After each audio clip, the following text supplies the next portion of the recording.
Good morning. Happy hump day. It is Wednesday, April 23rd, in this day of our Lord Donald Trump. And that's what the whole show is going to be revolving around, dear leader Donald Trump. There are some good things, I would say, to talk about, and some bad things to talk about our dear leader, Ted. I think that's a pretty fair summary of today's show. First, we're going to be talking war and peace. It is. Or maybe it's peace and war. We're doing it in the order of peace and war. Yes, peace and war. The good news first, and then the shitty stuff later. We're not supposed to curse in the first few minutes. You don't normally compare Trump to Tolstoy, but I guess we're going to do it today. Yeah. Well, Tolstoy is applicable to our main first story because we have two main stories. So as you can see, because I dropped the S word, we're not a straight-laced program. So if that's your thing, this ain't it for you. You're tuned into the Ted Manila Information Show. Ted Rall over there, Manila Chan here, TMI for short. So make sure you guys hit that like and subscribe button wherever you're consuming this content. There's breaking news overnight, so we're happy to dive into the first story in just a second here about ending the war in Ukraine, but then later starting a war with Harvard and let's face it, other educational institutions we've covered. Columbia, Ted's alma mater. We'll be, when we talk about the schools, we'll be talking with Sabrina Salvati a little bit later. I think. Ted, if they're regular viewers of ours, they know who Sabrina is. Sabby Sabs, as it were, on her, I think it's her YouTube handle. So we'll be talking with her because she used to work as a university administrator. So she kind of knows the ins and outs of how this stuff works and the funding and the drama that's behind it. But as you might imagine, I think it can be kind of a bad thing to defund universities. I think it goes without saying. Pretty obvious, I think. I don't know. We'll talk about the implications. Yeah. Yeah. So we'll be jumping right into that. So without further ado, I'm going to hit the jaws, and we're going to dive into our first story because there's a lot to unpack about Russia, Ukraine, and it's, I don't know, Ted, it's very complicated, but we'll try to unpack it without our friend Mark Sloboda, because unfortunately, Mark Sloboda now has a regular scheduling conflict in this time frame that we are live on air. So Mark has agreed to do a pre-tape with us at another date, another time, because he's no longer available in this time frame for us, unfortunately. He is in Moscow. Oh, is that true? They're 7 hours ish, I think, ahead because of our time change. Yeah, so it's like 6 or 7 hours. So it's late in the day for him, but he's got a scheduling conflict out in Moscow in this time frame at 10 a.m. Eastern for us. So we will plan a Mark Sloboda pre-tape. Yeah, I kind of wanted to have Mark on because for once, I think I was right when he was wrong, which almost never happens. I'm with Mark too, and I don't think it's over yet. So we'll explain this on the other side of the jaws. Mm-hmm.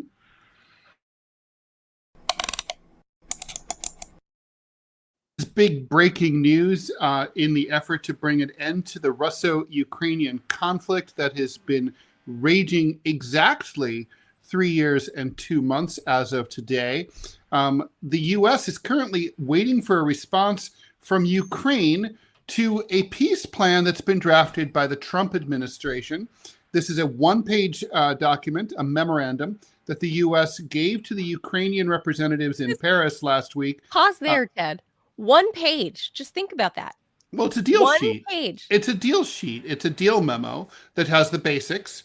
And, obviously there would need to be a lot of details to flesh out. This is no different than any kind of, negotiation like this, where you have the basic, the basics are just bullet points. So we're going to get into what those bullet points are. So basically Trump presented this to the Ukrainians and said, this is what we want to see happen, or something close to it. The White House said, basically, if you're not interested, if this doesn't work for Russia and Ukraine, we're pretty much done here, and you guys can try to figure it out with the Europeans if you want. So here basically are the plans. This is what has been proposed. The Ukrainians currently, by the way, their reaction has not been very favorable, but of course that's to be expected because these reflect the reality on the battlefield, which has been favoring Russia for really most of the war. Only really, there was a period when things were not going great for Russia, but that period is many years ago. And now, Putin's sitting relatively pretty. So here's what Russia will get under Trump's proposal. There's de jure and de facto recognition. De jure means under law, and de facto means just facts on the ground, but not under law. All right, so de jure, Russia will be recognized as controlling Crimea. Russia does control Crimea and annexed it back in 2014, but the U.S. would recognize that. I don't think Ukraine would be required to recognize that. But maybe if I'm Russia, I don't really care what Ukraine thinks anyway. De facto recognition would be for the Donbass, the Luhansk and Donetsk, Kherson, and Zaporozhye, which is all under Russian control for the most part. That would be de facto recognized by the U.S. In other words, we know you have it. We're not trying to get it back, but we're also not going to redraw the maps and stuff like that. It'll be like a dotted line, like in Kashmir and stuff like that. It'll be disputed territory. Right? Cartography is really annoying. Having to redraw maps, and then everyone has to go buy a new globe. I have several globes. Yeah, I'm super annoyed. I used to be fascinated as a kid by globes that I'd go to garage sales and see old globes, and it would be like, wait, what? Poland was over there, and then they moved hundreds of miles. That's very strange. The old ones say USSR. That's what I went to school. I saw a pre-Soviet globe that was a that was a Tsarist globe, and then then you see the USSR, then you see them as independent countries, and it's like, wait, what? So anyway, and then there's new countries like East Timor and South Sudan. Anyway, the Ukraine would agree not to apply for NATO membership, although think that's like even a problem for the Ukrainians, really, because even if Ukraine won the war against Russia, they still wouldn't be eligible under NATO rules for NATO membership. They don't qualify because they have a disputed border, and no country with a disputed border may apply for NATO membership. So I guess you can apply, but you won't be accepted. All They'll of get to the EU. all That's part of the sanctions deal. imposed by the United States against Russia would be lifted, all of them, going back to 2014. There's no word on what the Europeans would do, because the Europeans have imposed sanctions as well. But I suspect this deal has nothing to do with the Europeans. So those sanctions would probably remain in place. There would be enhanced economic cooperation between Russia and the U.S., particularly related to energy, but also industrial sectors. So, this is Trump looking at the bucks. He's like, I can make some money in Russia. I can put up some hotels. It'll be tasty and yummy. And Russia has tons of natural gas and oil. Trump Tower, Crimea, right? True. Like right on the ocean. Sure. Like, that would be beautiful. Yeah, that's a beautiful, that is a very desirable place. And then what Ukraine would get is a robust security guarantee. So a bunch of European countries would provide some kind of guarantee. Either there would be a peacekeeping operation, which there's no way that if there's a peacekeeping operation, there's no way Russia will agree to it being European troops. He would, I'm sure, certainly agree to like UN white helmets or something like that, or some other third party, I don't know, Chinese troops, whatever. I think they would agree to that, but I don't see it. The Europeans are a party to the conflict, so they can't be peacekeepers there. But also, or maybe it might not really be peacekeepers. It might just be UN monitors, sort of the way that they have them in southern Lebanon, watching it. And then if anything goes wrong, the Europeans agree that they'll assist the Ukrainians if the Russians attack them. There would be unimpeded passage on the Deniper River, which runs along the front line. So in other words, even though parts of the river do go through Russian-controlled territory, which would become permanently Russian territory, acknowledged by the United States, basically Ukrainian shipping could use the river freely as it passes through the areas that are controlled by Russia. There'd be compensation and money for reconstruction and rebuilding. No sense of where that would come from. Maybe Zelensky could write a check from his ill-gotten gains, but that's not going to happen. No. That's not going to happen. I'll that's tell his you retirement plan. It's part of the deal is that it's no NATO for Ukraine, but as Putin has said all along, go join the EU. That's fine. And the EU, they're going to be faced with this kind of Sophie's choice of really putting your money where your mouth is, where they're like, Ukraine is Europe. Europe is Ukraine. We are united. Oh, are you? Okay, here, have them join and have them be the welfare state to join the bloc. Well, that's what they would be. That's you. I mean, you remember pigs, Portugal, Italy, Greece, Spain, the countries that were kind of like on the EU teat. Yes. And well, this would make those guys look rich. I mean, absolutely. Ukraine's not going to join the EU. I think Russia would love for Ukraine to join the EU because then they would have an EU trading partner right on their border. Next door. Which would facilitate a lot of trade. So, I mean, it'd be good for them. This is them. This would force those guys in the EU, von der Leyen and the like, for them. It's going to force them to be put in the position of showing the world their ass. I mean, it's really what it is. Put your money where your mouth is. Other aspects of the plan, there's a major nuclear power plant, the biggest one in Europe, at Zaporozhye. It'll be in Ukrainian territory, but it would be operated by the United States. Electricity would be sent both to Ukraine and Russia from that plant. There would also be that minerals deal that has been kind of on hold ever since the bad Oval Office meeting between Zelensky and Trump. So basically, those are the details here. I'm very optimistic about this plan. I think most of it is going to end up. There's nothing here that would really piss off Russia, except for the European peacekeepers. And the Europeans are going to see themselves that it's a bad idea to have their troops there, on the line of fire potentially. So I think they'll come up with some kind of workaround for that. The rest of it all makes sense.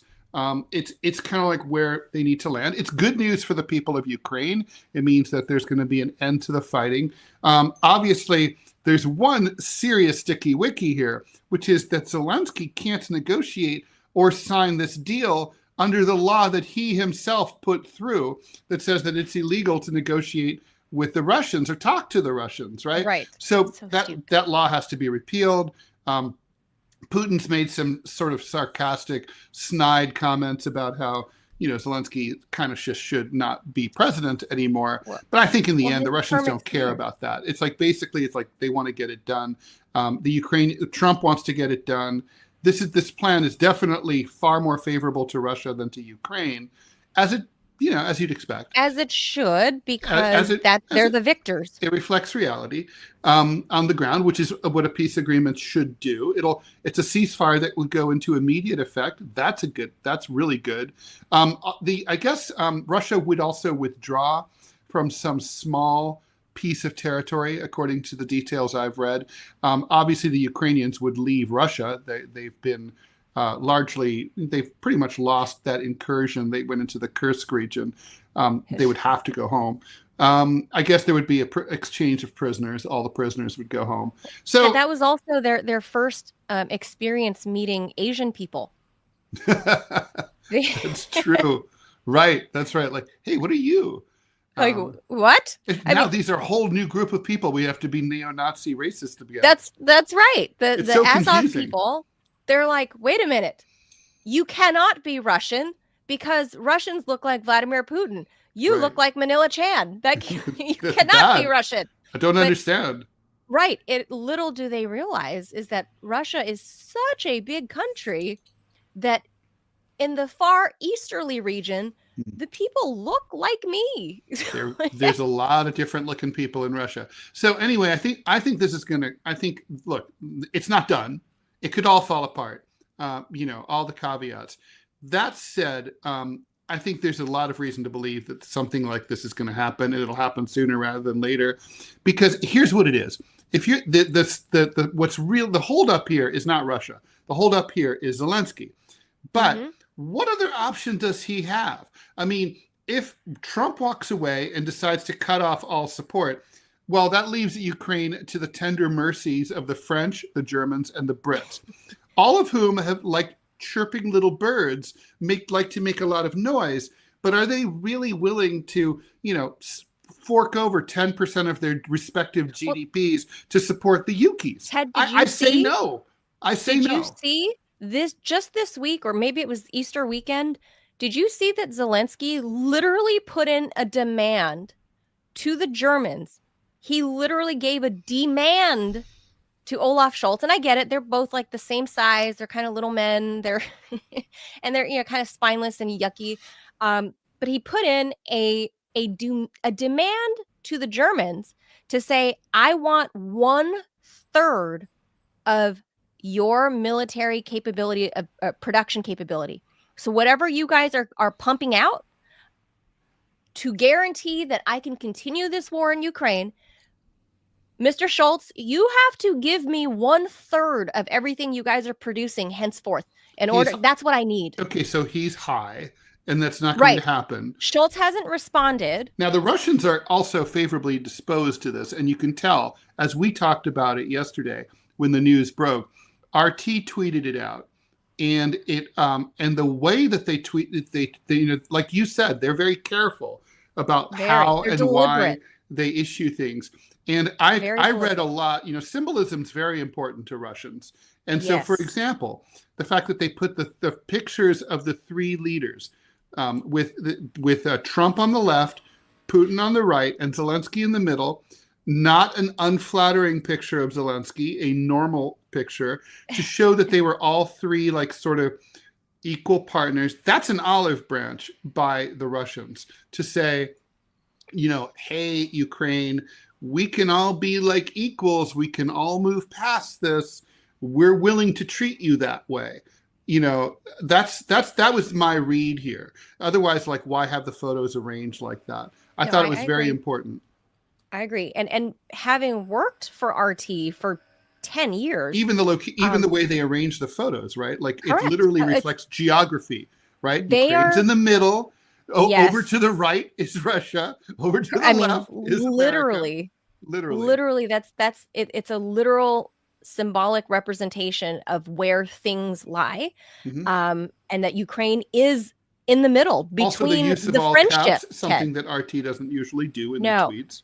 The fact that Zelensky was in the middle of that image, Ted, works sort of as either you can look at it as a bridge to Russo-American, or the squeeze, or the thing that's impeding the Russo-American. Yeah, one or the other. But it's also, but the fact that it was not an unflattering photo. No. You can choose from thousands of photos. You can choose photos of people with their mouth open or picking their nose or whatever, right? Any of these live images from the Oval where he's making these stupid faces talking to President Trump, they could have just frozen these shots. It's very easy to get an unflattering photo of someone. Get a bad photo. That's fine. But they didn't do that.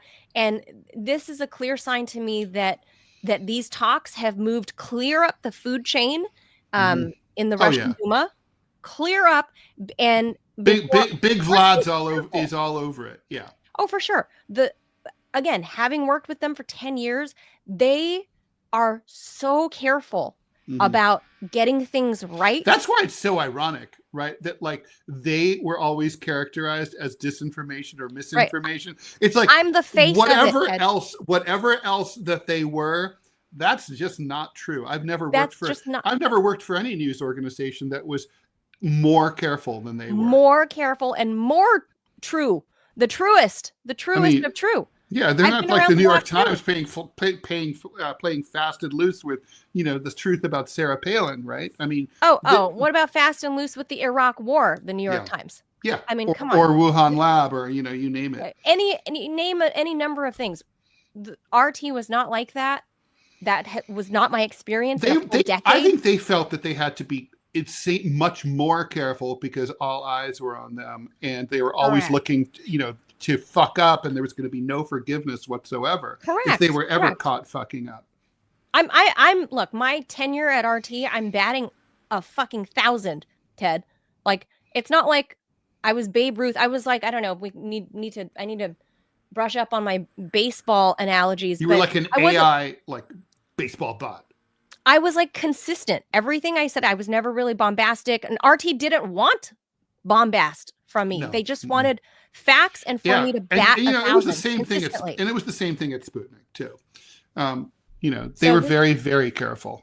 So the fact that RT was tweeting about it, their imagery that they chose, the style of their writing, which I would put up on screen, but the Googles, the alphabets, they would be taking down this video immediately because YouTube has banned RT and any sort of representation of them, or else I would put it up on the screen. It would get our channel taken down. So I can't risk doing that because this is the way YouTube operated during COVID and didn't allow people to say anything about questioning the vaccine. That's how they are with the Ukraine issue. So we can't even put up a tweet from RT because that would risk dinging our channel again. And we are still in our infancy.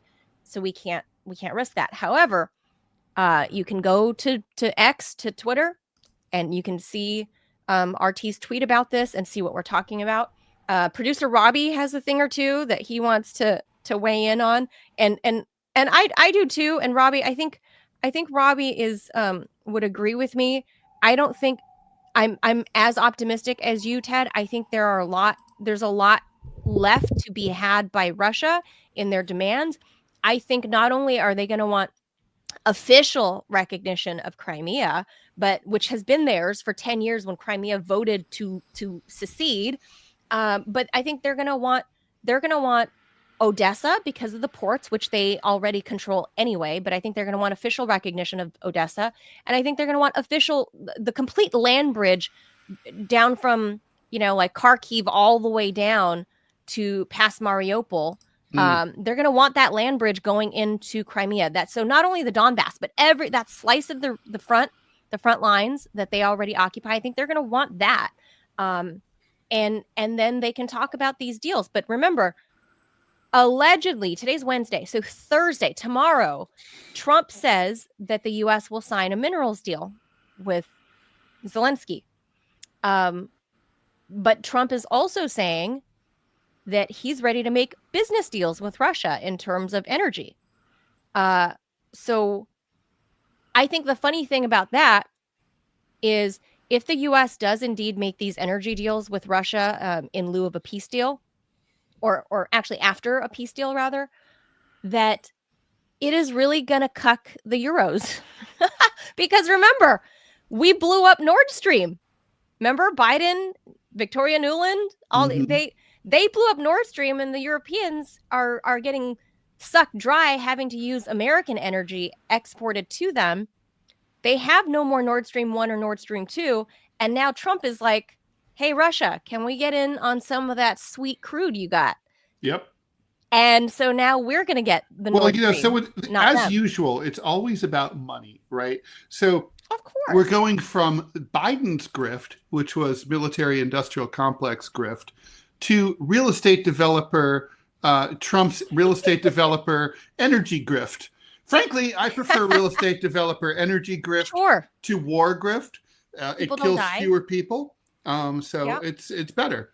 Yeah. Now, here's why I think that this whole thing is not going to work. I think that the Russians are doing this for global political consumption. They're trying to show Chinese and their partners in the global South and BRICS, hey, we are interested in making peace. However, and this is the big however, they're not going to want to have an agreement.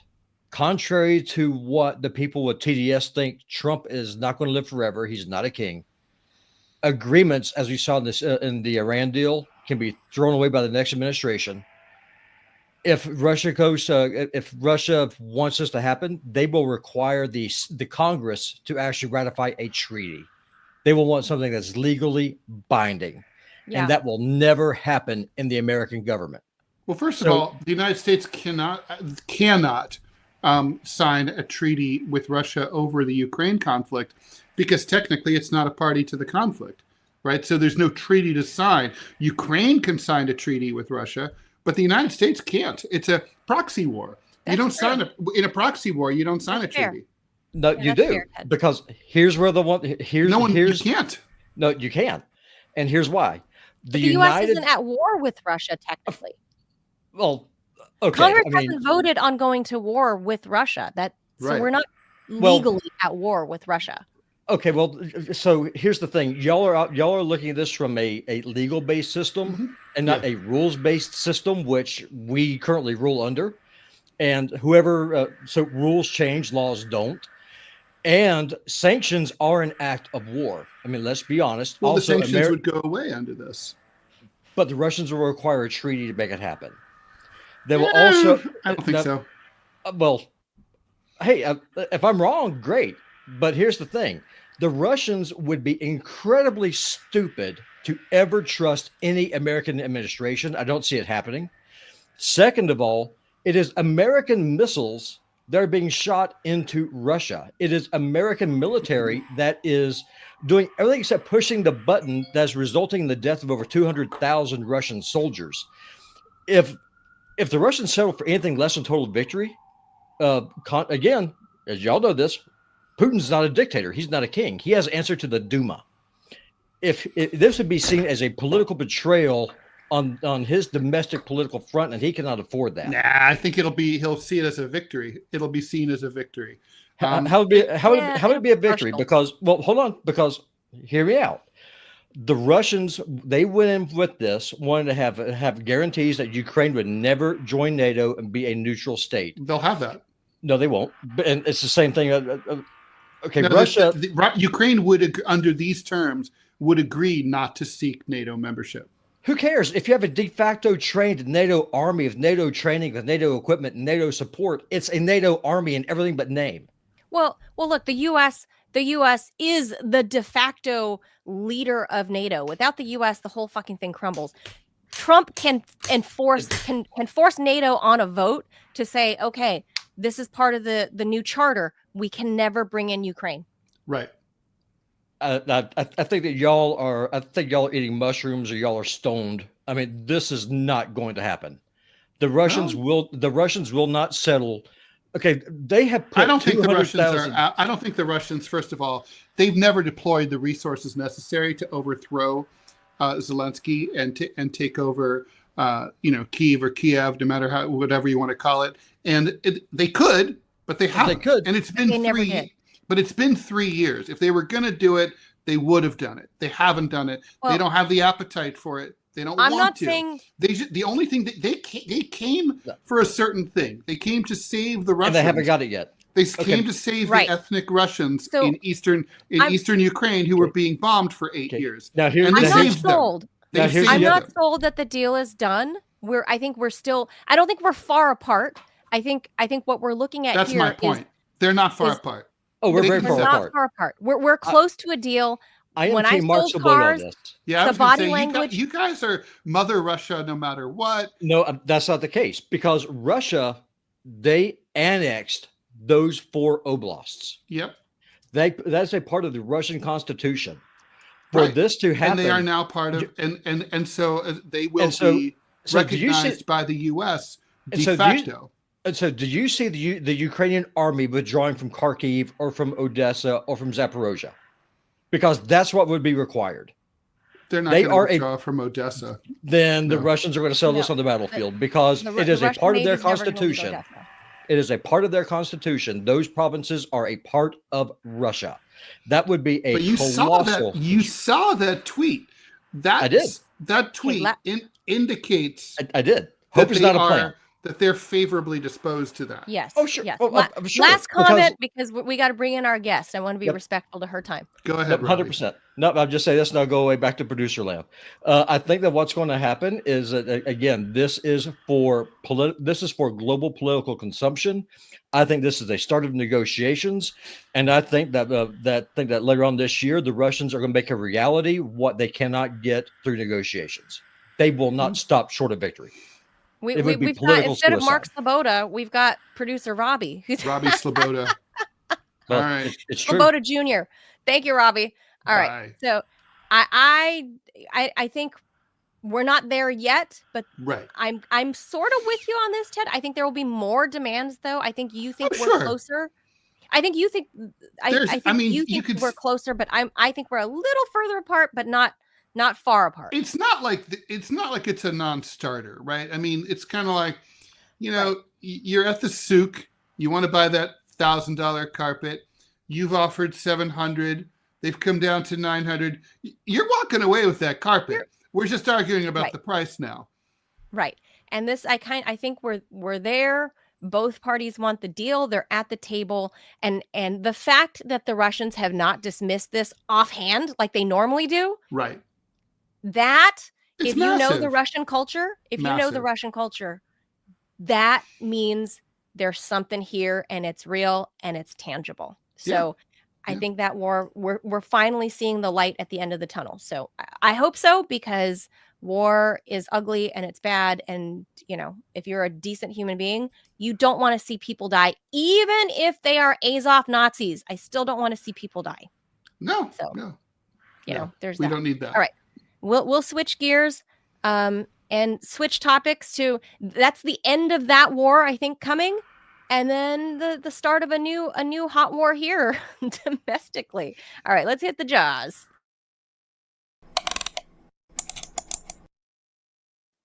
Okay, so we are here. We're talking about Trump's war with Harvard University. You'll remember back on April 11th, just shy of 2 weeks ago, the Trump administration, by some reports, accidentally sent this demand letter to Harvard, demanding accidentally? The New York Times reported that basically it was like after it was some lawyer who worked for Trump hit send, it was like, no, we weren't supposed to send that. So it was like a sweeping set of demands to the way that Harvard hires, admits students, their curriculum, how they manage protests. They were going to ban masks, get rid of DEI, basically force all foreign students our to guest register. is on the screen. Let's all that stuff. Introduce her, and then we'll. So the letter was supposedly sent without authorization. Harvard freaked out. 3 days later, President Alan Garber, obviously working with what they call the Harvard Corporation, which is basically the trustees, rejected all the demands, saying, fuck off. We're remaining independent. We have First Amendment rights. So we're not going to do any of this. So now Trump is going after Harvard as threatened. They're threatening to revoke its IRS tax exempt status. They froze off $2.2 billion in federal grants and $60 million in contracts. They said that they were going to go after them for failing to report their foreign students and foreign donations. So basically, it's a full-fledged war. And now over 200 other college and university presidents have signed letters. And even Columbia University is making noise about growing a spine and standing up to Trump. So joining us to talk about all this is Sabrina Salvati, a Boston-based activist, leftist, and podcaster, and member of the Revolutionary Blackout Network, a Black-led multicultural network and co-op of everyday people, activists, and allies focused on empowering our communities through education, organizing, and direct action. Sabrina, thanks for joining us here on the TMI Show. Good morning. Thank you so much for having me on. Yeah, Good Sabrina, to have you. What are the chances? I mean, you have a background working at universities in the system. You're on the ground in Boston. Can you tell us exactly what, for all of us outside of working in the university system, what does this mean to the schools if the federal government pulls funding from any school? Forget that it's Harvard. Any school. What happens? Well, I think first and foremost, people need to remember where this all began. This all began with billionaire Bill Ackman. He was the first one to target Harvard after October 7th. He specifically targeted the president at that time at Harvard University, which was Claudine Gay, and wanted her to be removed because of the protests that were happening on campus. And he felt as though her, as the president, should have stopped those protests. That's really where all of this began, right? So long story short, she resigns. Another president is installed, which is Alan Garber, who you were just talking about, someone who is a Zionist. And so it's interesting that the person that they wanted is the one who is also pushing back against these demands. So let's talk about what this means for federal funding. So to break things down, federal funding is given to all universities in this country. That money is used for different things. In the case of Harvard and a lot of the universities that I have worked at, it is used for research, funding, labs, those types of activities. A lot of people are, I guess, up in arms because they're just like, Harvard has the largest endowment. How dare they need funding from the federal government? But I have to explain to people what endowments actually mean. An endowment is a donation.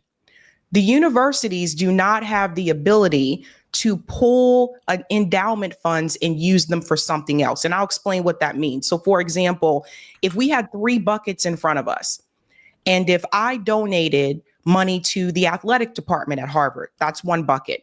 If you donated money to, let's say, the School of Arts and Sciences, that's another bucket. And if Manila donates money to, let's say, the design school, that's the third bucket. What people are asking Harvard to do is to take money out of those buckets and use that money for research funding and the labs. The problem is you can't do that. This money has strict restrictions. So you can't just say, I'm going to take money from this bucket and I'm going to put it towards another bucket. A more recent example of this was the pandemic. During the pandemic, particularly here in Massachusetts was locked down. So because Massachusetts was locked down, obviously there were issues with the universities with recruiting and admitting a lot of the international students that these universities were used to admitting. because of all the COVID restrictions. As a result, admission declined. So there are certain targets that you need to hit, and it was difficult to do that during that time because of the lockdown restrictions and the pandemic. As a result of that, not meeting those admission targets, that means these universities lose funding. They're not getting as much revenue coming in. So they're not schools. I always say it's a business. It really is. Yeah. Without the money, it just does not function. So these universities, including Harvard, begin to lay off staff.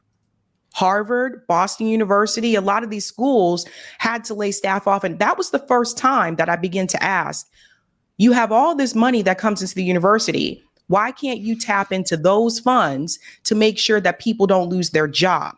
And they explained it to us very clearly. There were multiple workshops during the pandemic about what was going to happen. And that was when we realized that endowment funds are not easily accessible, that there are very harsh restrictions on them, and they can't just pull money from one bucket and put it into another bucket. So when we talk about federal funding, a lot of that is going towards financial aid, research funding. Remember, these labs have to operate. I know when I worked at MIT, they told us that the labs at MIT never close, never. So without that federal funding, that means that research would have to stop or pause for however long. We're talking about entire research projects being put on hold. And then also that affects stipends. When PhD students, when they're admitted to these universities, particularly in the science programs, they are given a stipend. If you're a first year student, you're more likely to receive what's called a fellowship. It's usually an NIH fellowship, the National Institute of Health. So again, that's where the money comes from. It's coming from the federal government, and PhD students are not allowed to have another job. So when you're a PhD student, that is your full-time job. Like that's what you're doing, what you're here to do. 5 to 7 years here in the United States. Other countries, 3 years. Like in the UK, I think it's 3 years. But in the US, it takes 5 to 7 years to complete a PhD program. So without that federal funding, that is going to impact PhD students being able to get that grant, that fellowship, that stipend. That is going to impact the money that goes into research and those labs. So yes, it will be a problem down the line. And the fact that they're starting with Harvard, they're starting with the top university, that's a big sign, because what do you think is going to happen to the universities that are ranked like 50th or 150th in the country? And that's going to impact, right, like the attracting PhD level candidates. Correct. A lot of the international students, again, these universities, as something I talked about before, they heavily rely on admission from the international students. So if they're faced with the option of, I don't even know if I'm going to be able to have a fellowship to do this program, or attending college in their home country, they're probably more likely to attend college in their home country. That again is going to impact admission, enrollment, and that is going to affect the revenue that comes into the university.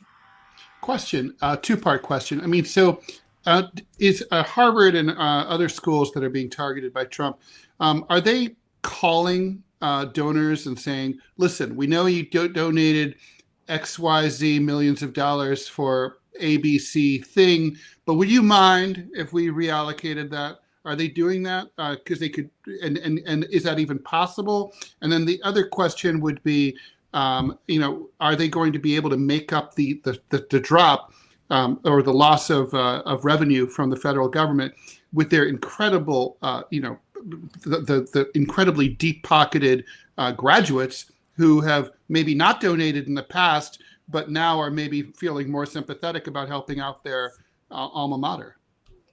Well, they've already received millions of dollars in donations since this announcement from Donald Trump, Harvard in particular. I can't speak for the other schools, but a number of people have reached out to donate to help them out. But in reference to if they called them and said, can I move these? It doesn't work like that. Like again, these are strict guidelines that universities have. So they can't just move someone else's money around to something else. Like it's earmarked, like when Congress right. stuff. But they can't amend it. They can't contact a donor and say, hey, thanks.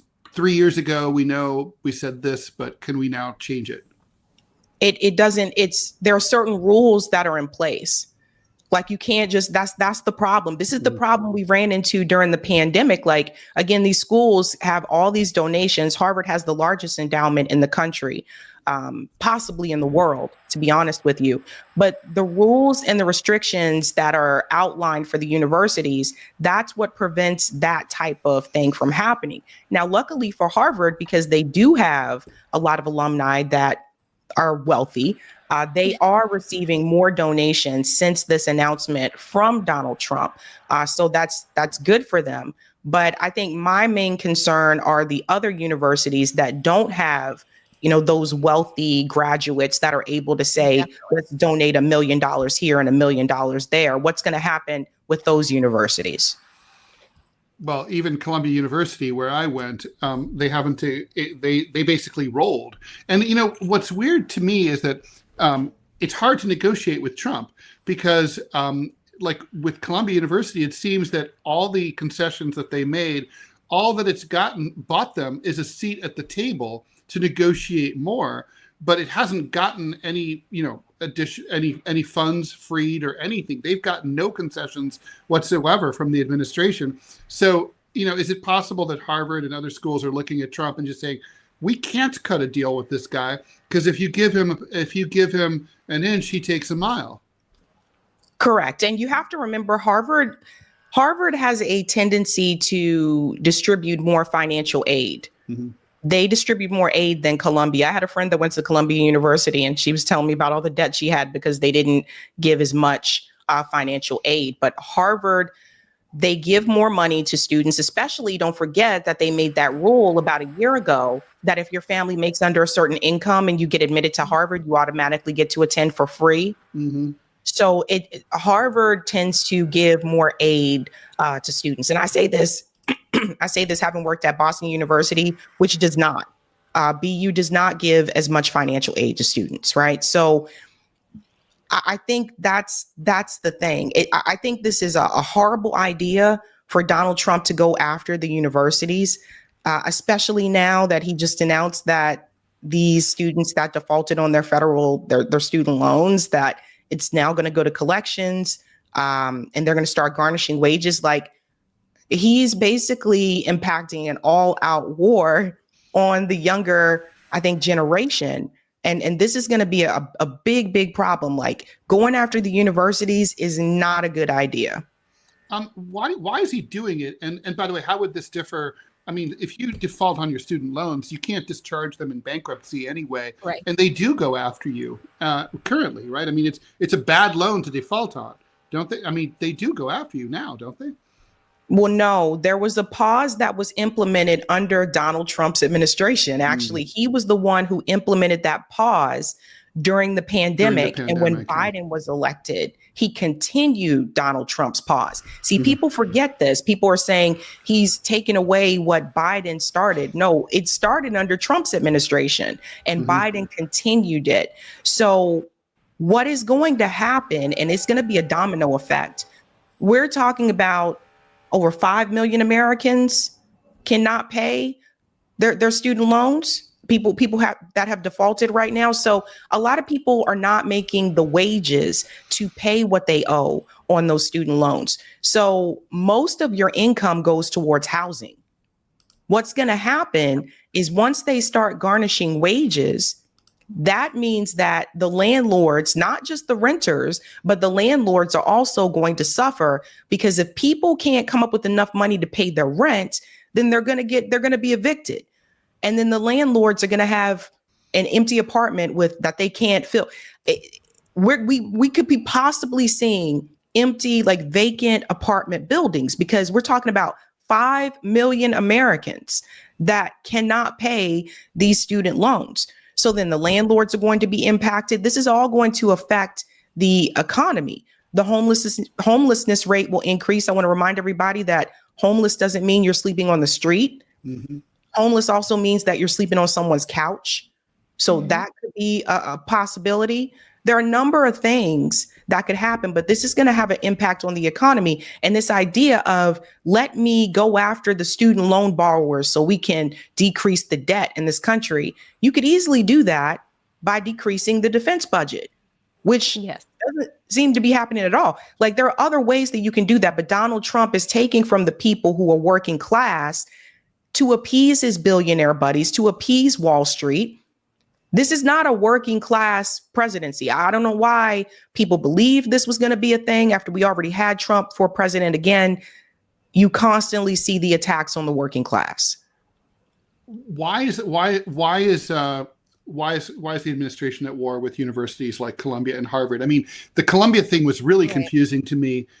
Columbia, the accusation is that Columbia wasn't hard enough on the pro-Gaza protesters in the encampment, in the spring of 2024.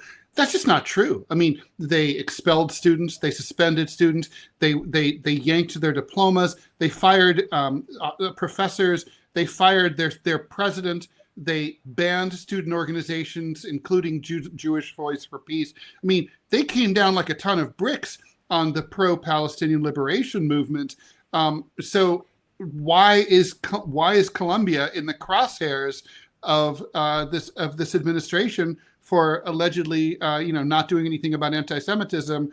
Not that the anti-Semitism thing is extremely sketchy, to say the least, right? Equating anti-Zionism with anti-Semitism is it's a major stretch. Columbia seemed like a canary in the coal mine. But what was the point of going after this school or these schools that have been really mean? They called the cops twice at Columbia on these students. I mean, what more does the administration want? It's not necessarily what the administration wants, it's what their donors want. Mm-hmm. It's what Miriam Adelson wants. It's what Bill Ackman wants. Like, all of these billionaires, like, they are making these demands. And Donald Trump made a deal with the devil when he decided to go along with Miriam Adelson. And people have to understand how money works in electoral politics. This is really who he's responding to. They don't want the protest at all. Miriam Adelson, Bill Ackman, they don't want these protests. Well, there are no protests. I'm an alum. I was just on the Columbia campus reporting here on the show about a week ago. It's Pyongyang up there. The gates are closed. Students don't even talk to each other anymore. There's no student life at all. There's no protests. It's nothing going on up there. Well, they were just chained to the fence. Yeah. To the gate in Columbia at Columbia University recently. There's been actions. But it was very small. Right, but they don't want it at all. They don't want it at all. They don't want to see a Palestinian flag. They don't want to see a keffiyeh. They don't want anything that is going to be critical of the state of Israel. Same thing with Harvard. Remember, Bill Ackman graduated from Harvard, so he's an alum. His daughter goes to Harvard. They don't want these things at all. He's also donated a lot of money to Harvard. So you see that these are the people who donated to Trump, but also donated to these institutions. And they feel as though because they donated money to the school, you have a right to listen to them. Now, I said this back then, that the first big mistake was when the university presidents decided to bow down to the criticism and resign. Because that was the first sign of anybody on the outside that has money can come in and tell these universities what you must do to appease the state of Israel.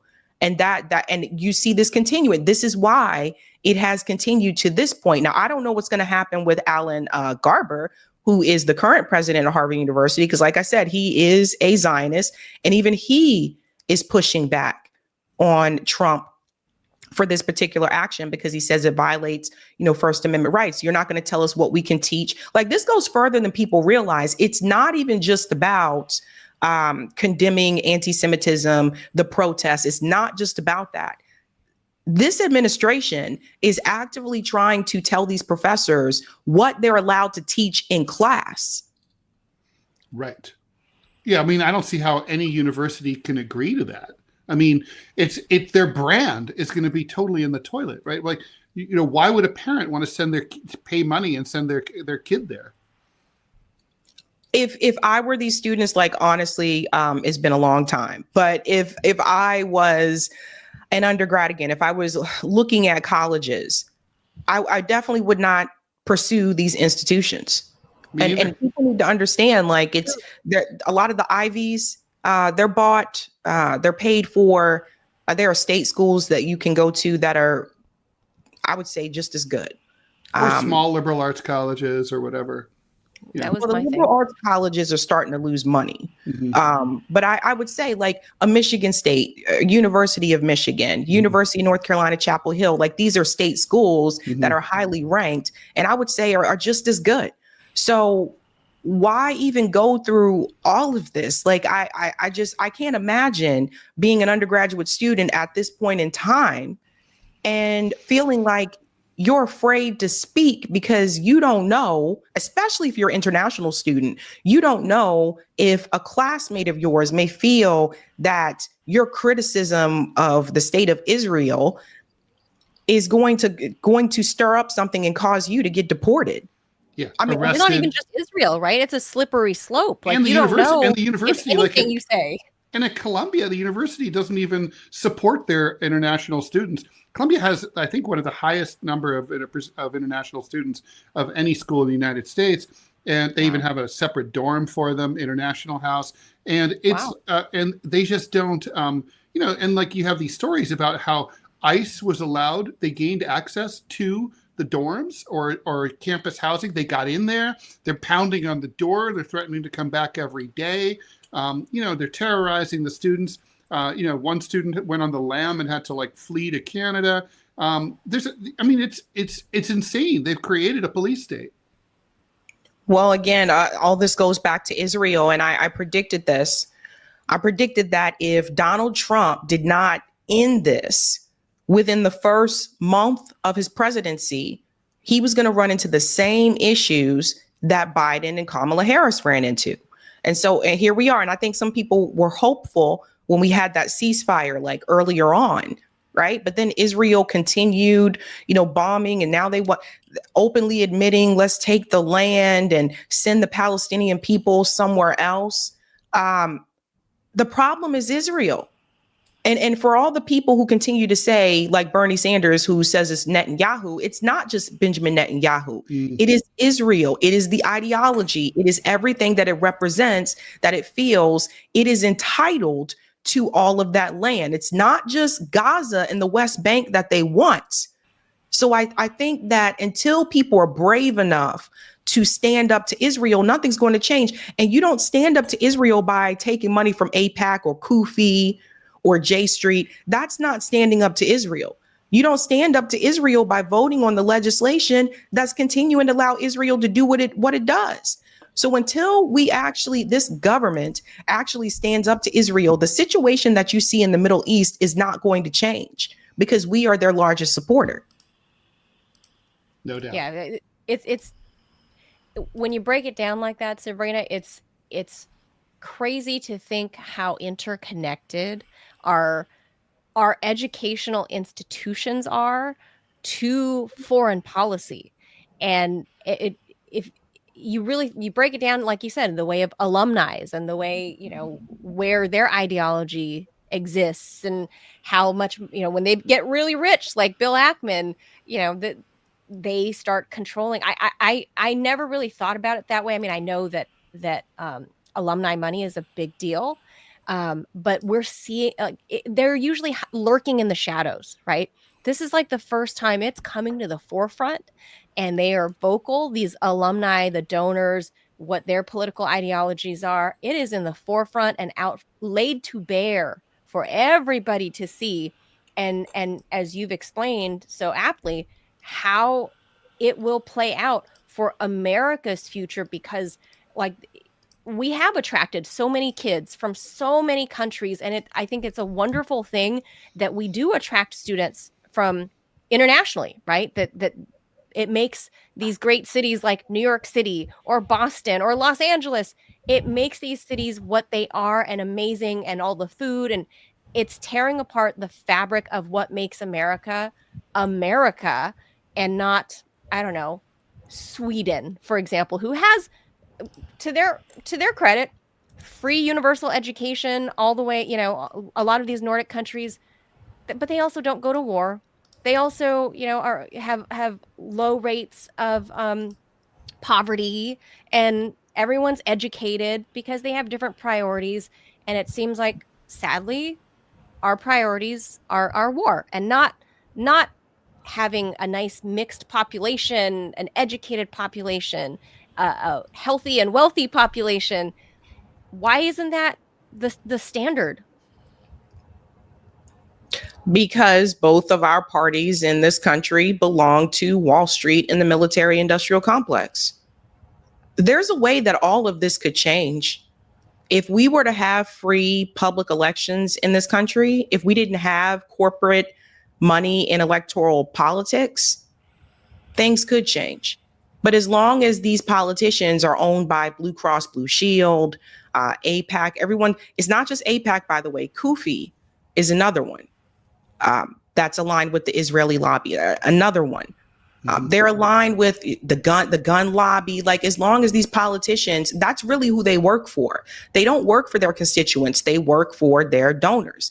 And the problem that you run into, as bad as Donald Trump is, the Democratic Party, which is supposed to be the opposition party, isn't really a truly oppositional party, because they also take corporate money. They also support Israel and what Israel is doing. There are individual politicians that speak out against it, but as a party, the party supports it. So both of these parties are bought off, and that's why things don't change for working class people in this country. What you see right now, what is happening, the announcement that was just made that they are going to garnish wages for people who defaulted on student loans. This is going to be an all-out economic collapse. Like, people, the poverty rate is going to increase. Like, wages aren't increase. Like, people don't have a living wage. That's why they can't afford to pay the student loans. Meanwhile, those loans continue to collect interest. So it's not like it's a flat rate that stays the same. It continues to increase because of the interest. So it's just an absolute society where people aren't going to be able to own much. And this is what I've been warning people about before. The younger generations that are graduating from undergrad, these people, even millennials, Gen Z, these people can't own anything. People can't come up with a down payment to buy a single family home.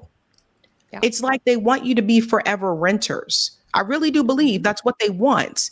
They don't want you to have it. So my advice to people who do own a home: do not allow developers to come in and ask you if they can buy your home.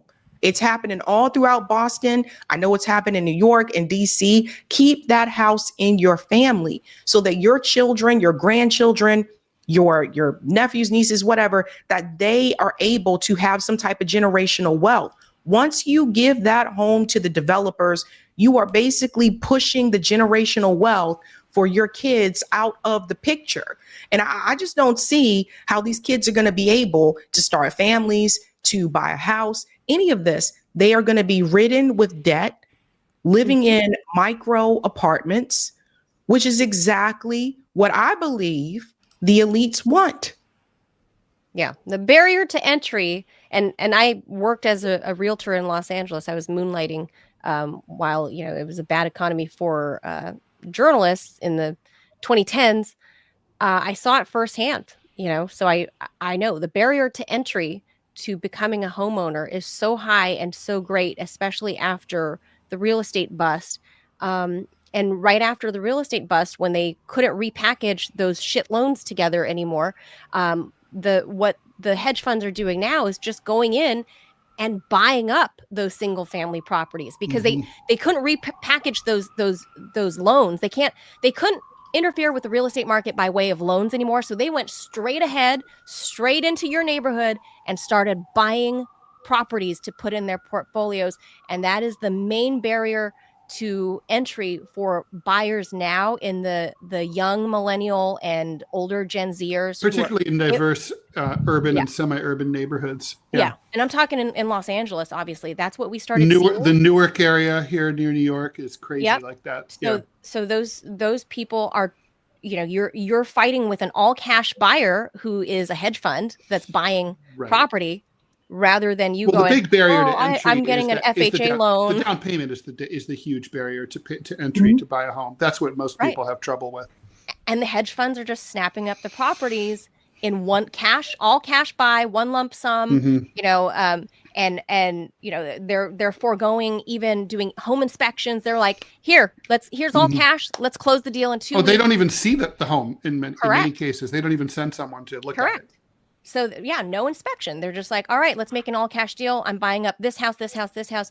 And before you know it, how can you compete with that? Even if you're, you know, a Gen Xer like me that had, you know, enough money for a conventional 80-20 conventional loan.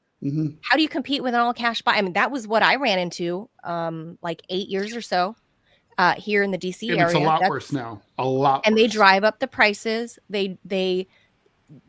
You can't have a family. You just can't, right? Because look at it from the hedge fund's point of view. It's really brilliant, right? Because it's brilliant on them, they can't lose because if you swoop in and buy 80 houses in one neighborhood, all of the values of that neighborhood is going to go up, including the ones they bought because they bought them. Because they bought something, the value of what they bought is going to go up. Man, I want a stock like that. I mean, you know, it's like they can't lose. Well, that's exactly. Except there will be a bubble, and at some point there will be an affordability crisis, and the whole thing will come crashing down.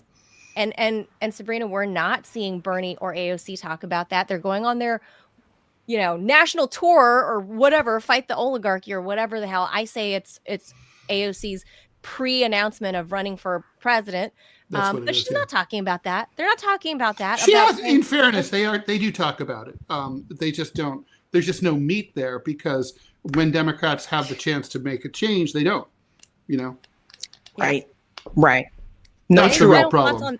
On that tour before we let you go.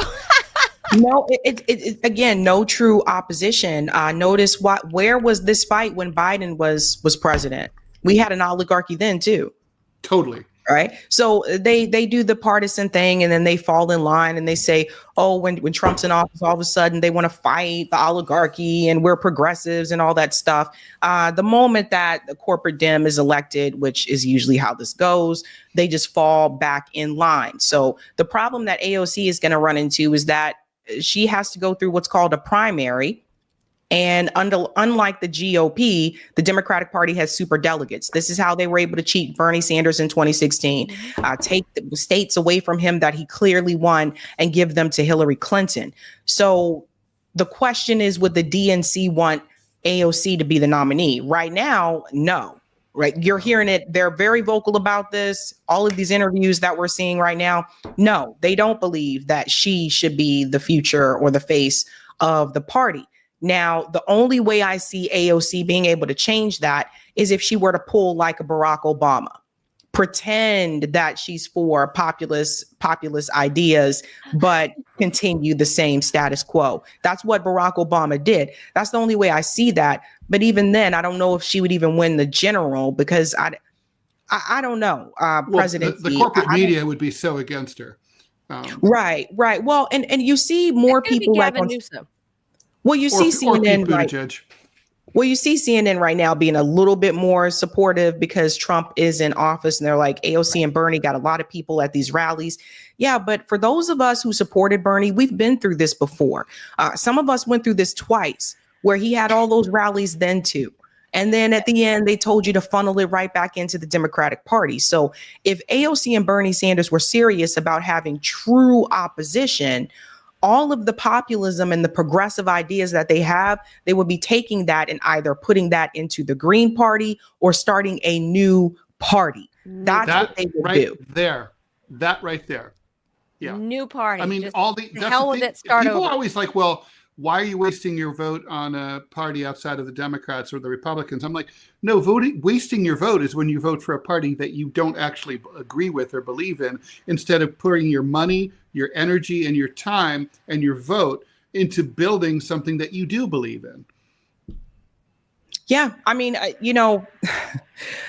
if Bernie Sanders would have walked away in 2016 when he received that invite from Chris Hedges and Sean Sawant, also Jesse Ventura, we would probably have a third party, we could have had a newer third party that was really thriving by now. That was almost 10 years ago. True.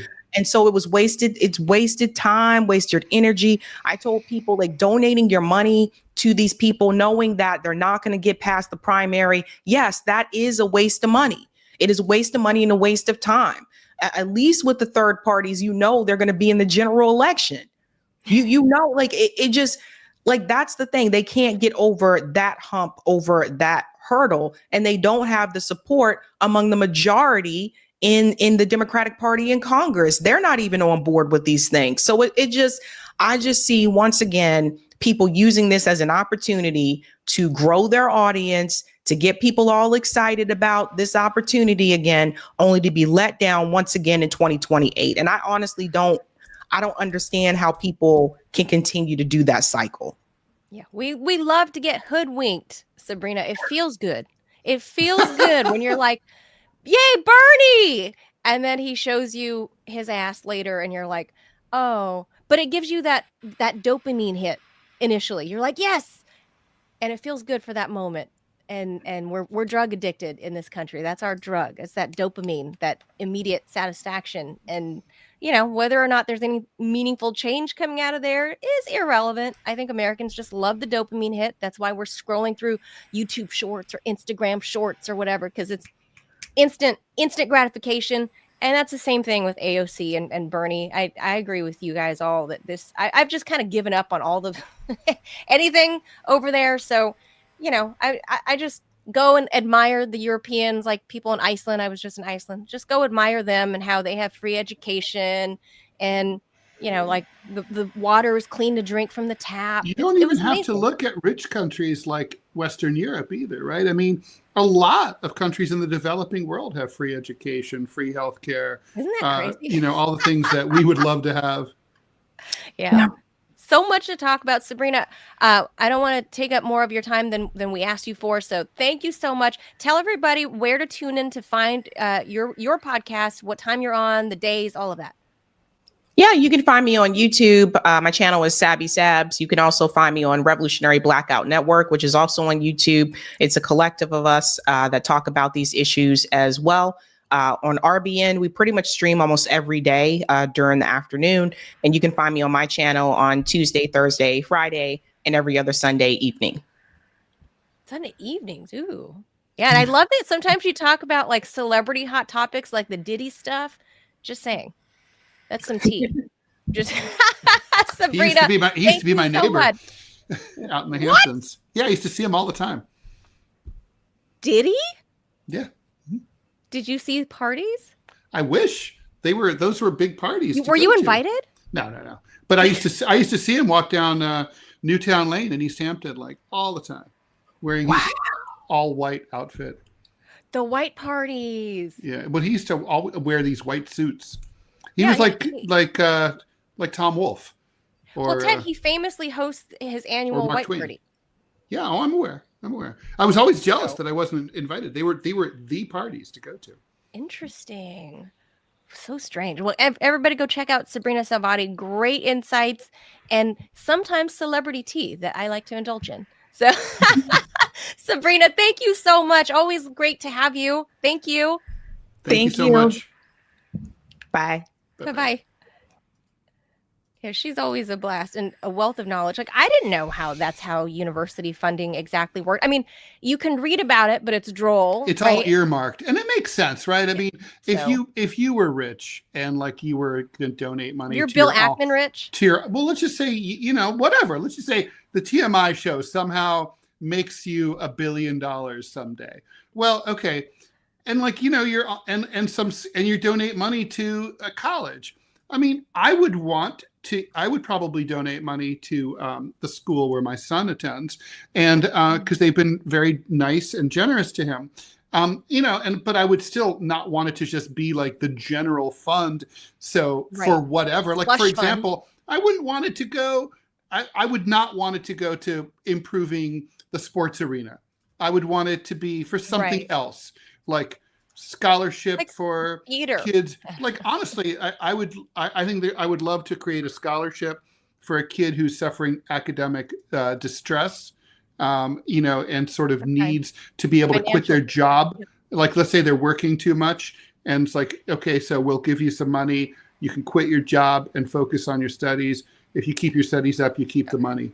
That kind of thing. But the point is, I'd want to earmark it. It makes sense, right? Looks like we do have an ad. All right, Robbie, put it up. I'll read it. And Anyway, so I want to, while we're doing that here, I have an ad for us. Everyone, please consider purchasing my most recent book. Comes out May 1st. You may not be able to order it until May 1st.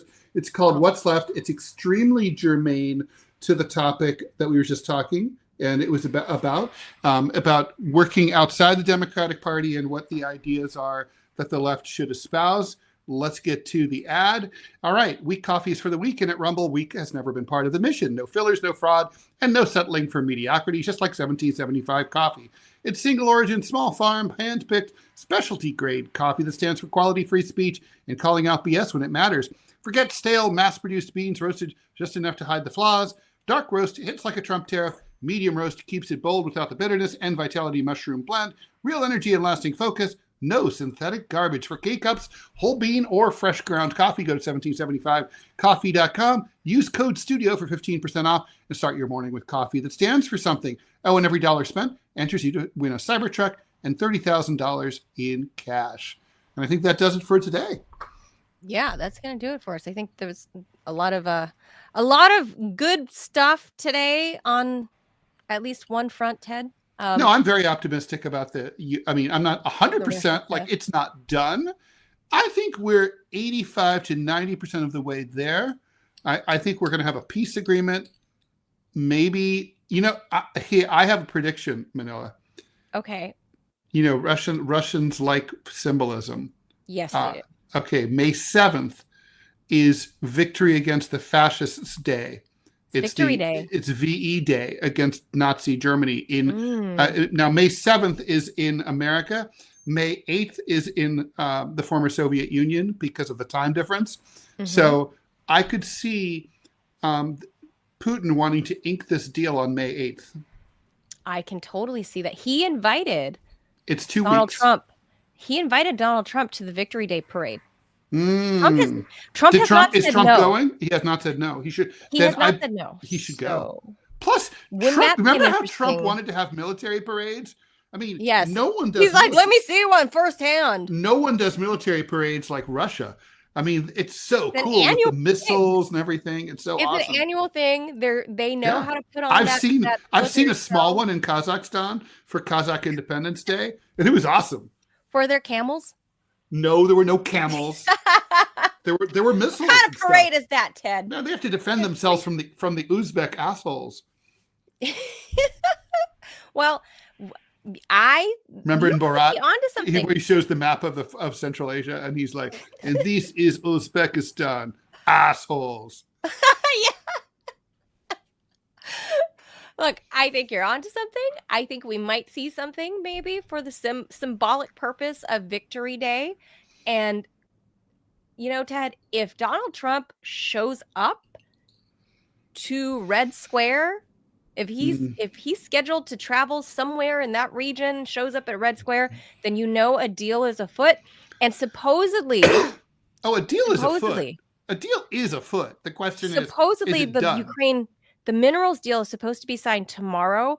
And as a footnote for everybody, the fact that Trump himself is not showing up, or JD Vance, they're sending maybe little Marco and a couple of underlings to go do it. Even Steve Witkoff isn't going. Poor little Marco. He really fucked up by taking that job. He looks like such a sniveling little worm now. I mean, he always was a sniveling little worm, but now it's no one can evade it. But before he took that job, he was a senator from an important state who had possible presidential future. Right. Not anymore. He'll never be president now. Never. No. Never. He's a lapdog now. He's ruined. It's done.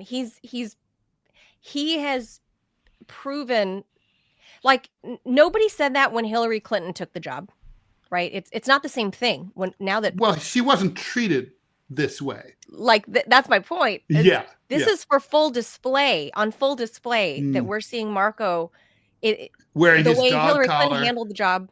Very different. She lost to Barack Obama and she took the job. I'm no fan of Hillary Clinton. And Vance is the de facto actual Secretary of State.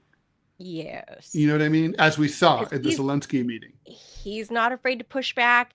In the Signal Gate, Vance is the one that's, the monkey wrench in the spokes. Mm-hmm. Rubio is yes, sir, all the time. Yeah. So, yeah. Lapdog. Yep. City. The wolf is Vance. The little dog is Rubio. It's like, I think of Eddie Munster. Very lethal dog. Like pin Rubio's dog. chances of POTUS kaput. No way. Finito. But no. This is what's going to happen. If I would love to see the symbolism be right, Ted, that it's Victory Day and Trump shows up and then they sign a big oil deal and Russia's they would have to sign. Remember, if they need the Z-Man to sign off too. No, they don't. I mean, technically they do, but they really don't. But they they don't. Well, So look, the Ukrainians are going to take their medicine, whether they like it or not. That's the truth. Right. Zelensky has no say. Because he has no other option. There's no other options for him. He can cry and kick and scream all he wants. I'm president. I am president. Okay, that's cute, sweetie. Yes, you are. Yes, my little buddy. Little buddy, you're president. Yes. So that's exactly what's happening. And they're gonna go, oh, yes, my little buddy. You're total yes. And Trump and Putin are gonna go make a deal. Like that's just, they're going to have grown men meet. Steve Witkoff is actually surprisingly doing a far better job of being a diplomat than any diplomat we've had in the past 30 years. I was thinking the same thing. It's really crazy. Incredible. A real estate developer who's never done this job. I mean, I would say John Kerry had a good diplomatic temperament, but he didn't really deliver anything. He had the vibes, but so what? No, he had the vibe, but there's no receipts. Yeah, he had the vibes and no deliverables, and nothing to show for it after his years and years of experience. And and here's Steve Witkoff out of nowhere, like, oh, who knew? Who knew? What? And I think the deal. What's next? Deal is afoot. Maybe Jared Kushner will bring peace to the Middle East. It's not Jared. No, it will not. I'm Jared joking. Kushner. No, there will be no peace in the Middle East anyway. He is an alien demon spawn. Don't you know true. that? I know. Haven't you seen his face? I'm not. I don't say anything mean about Jared Kushner because he was nice to me in the LA Times thing. Oh. So he was the publisher of the New York Observer. And no, I didn't know that. So he was. When I was dealing with the LA Times, the New York Observer ended up being one of my few allies in the media, because the media, they circle the wagons. When one of them is attacked, they all are like, oh my God, no, because none of them did that to RT. Well, that's right, but they didn't consider them part of the club, right? But the LA Times is, they're made men, right? So the New York Times, the Washington Post, like I talked to Margaret Sullivan.